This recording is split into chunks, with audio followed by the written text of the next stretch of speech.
man. Moments like this, I just said to myself, how bad has it got? Periodically, man. Because like I said, inflation went to the roof. Uh, the price, you're burning flags, you're giving out threats to, I guess, states or whatever, telling them you want the National Guard. I think you want war. And I'm trying to tell you, the people aren't prepared to give it to you. And I don't think they ever will because the type of war you want is, I guess, a financial war. And from the looks of things, the people just don't have it to go to war with you. And to try to make them, it only leads to more frustration. Not so much in the market, but in the population. And to avoid it is the best interest. Because, like I said, you got a person that's in office that wants to change everything outside the office. And I said to myself, how you gonna gain any political power that way unless you pay some people to allow you to do it? And I said to myself, what is that gonna lead for the future? I guess the same type of psychological, I guess, determination of who's not so better and who's not so. The list goes on and on, but like I said, I'm not trying to give you a list. I'm trying to give you a data towards the direction that you're headed into, which is you want to control other countries while not allowing them to do whatever it is that they do in that country.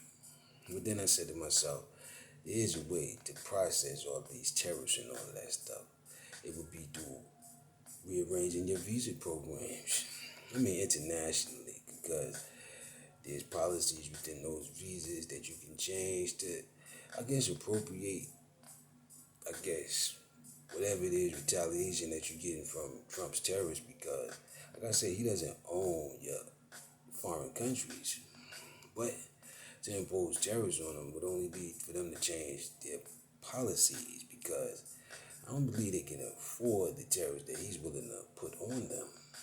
And with that being said, hopefully, hopefully those that pay attention to the political atmosphere will get attuned to what's really going on, which is he wants you to fight.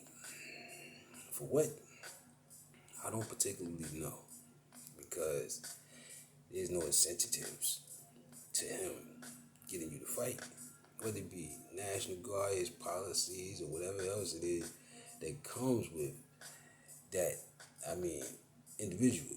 Because that's all he is an individual, but they want him to be more of a dictatorship of the mega group and whatever else he can get a hold of. But if he can't get a hold of it, he'll constantly want you to go to war with yourselves, others, and whatever else he can get you to do that too. And then I said to myself, if you do it,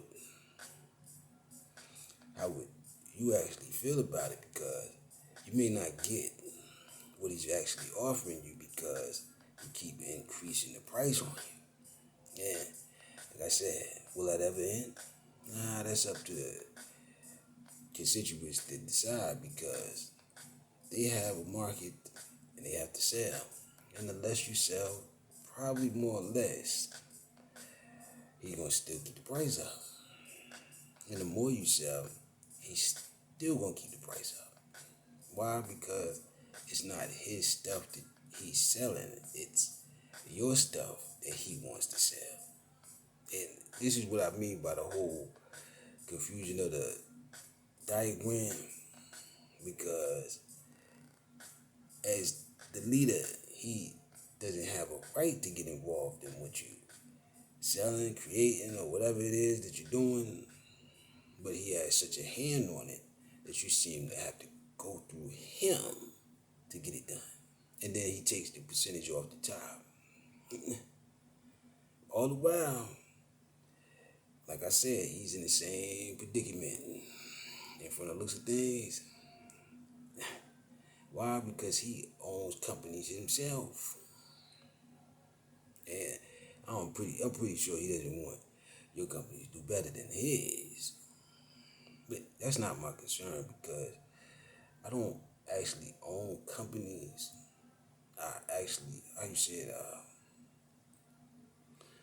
monitor them because of the simple fact is there's a bracket.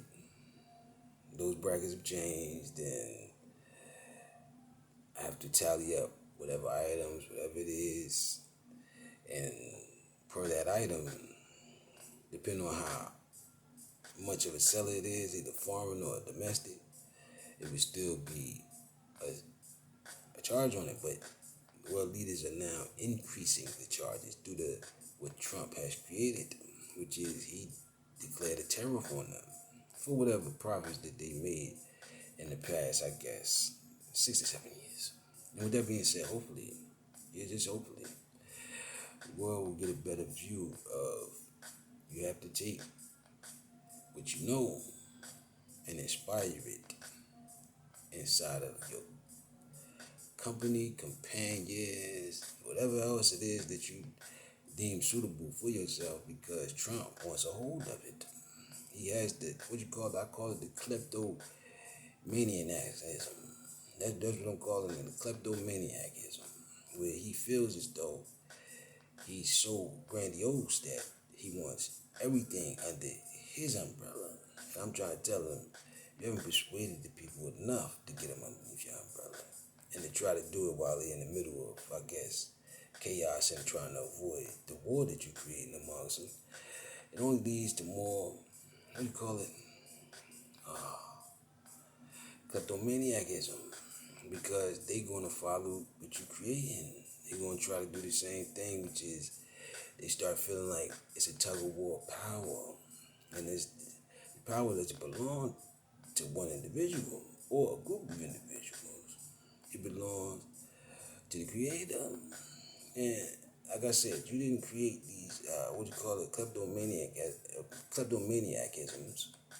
They were just developed through the process that I'm seeing take place, which is they don't even know that they actually kleptomaniacisms. They just doing it because they seem to think that power belongs to them.